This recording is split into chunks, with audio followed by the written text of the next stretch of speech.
महत्वाचं आहे. म्हणून वीर बघावा रणांगणी आणि संत बघावा मरणी. संताला बघायचं असेल तर मरणपर्यंत बघावं. त्या मरणाच्या त्या अनुषंगावर त्या वेळेवर ते बघावं फार महत्वाचं आहे.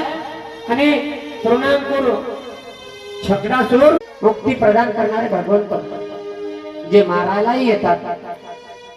कसं मरावं हे आता शिकवते, कसं जगावं हे रामायण शिकवते, कसं राहावं हे रामायण शिकवते, मर्यादा कशाला म्हणावं, मर्यादा काय असते हे रामायण शिकवते, आणि कसं जगावं कसं मरावं हे भागवत शिकवते. म्हणून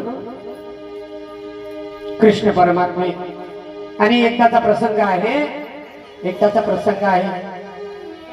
कालिया नाग त्या डोहामध्ये बसलेला आहे आणि त्या कालिया नागाच्या विषाने सर्व डोह विस्मय झालेला आहे. पाणी विस्मय झालं आणि हे देवाला कळालं, डायरेक्ट जाता येत नाही. मग काय करावं? सवंगड्याला जमा केलं, सवंगड्याला लीला करत आहे देव, लीला करतात, डायरेक्ट नाही.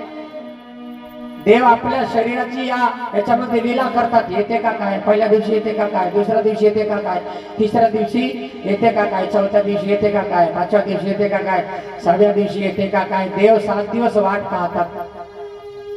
7 दिवस नाही आला, 60 वर्षापर्यंत नाही आला का त्याच्या नावाचा गोटा दगड पाण्यात टाकतात आणि 60व्या त्या 60 मध्ये तो दगड टाकला का मग नंतर त्याची आशा सोडतात त्या जीवाची. आता बुडत बस, आता डुबला.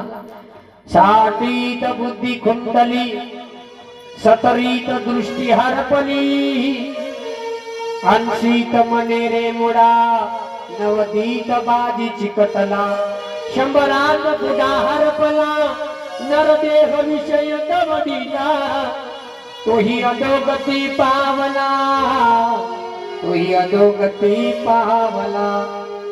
60 वर्ष झाले ना, तर देव काय करते, त्याच्या नावाचा दगड त्या पाण्यामध्ये फेकून देते. 60 पर्यंत का वाट पाहतात?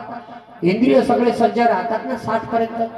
60 वर्षापर्यंत इंद्रिय सगळे सज्ज राहतात. 60 मध्ये कोणाचे घुटके दुखतात, कोणाला चालता येत नाही, कोणाला जागेवरच बसून आहे, कोणाला चालले तर चालले 5 मिनिटही बसता येत नाही, पटकन उठून जावं लागते. काय करू महाराज, येणार होतो भकम दूर आहे घर मावालं, मी तिकडे वाकाण्याले राहतो, मला यालेच दिवस बुडते.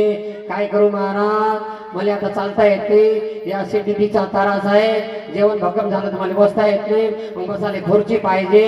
तिथं आल्यावर मला जास्त आवाज जमत नाही, भक्कमच आहे ना घरानं, भक्कम रंगाचं आहे घरानं, आणि घरानं इथं असं तर यातच नाही.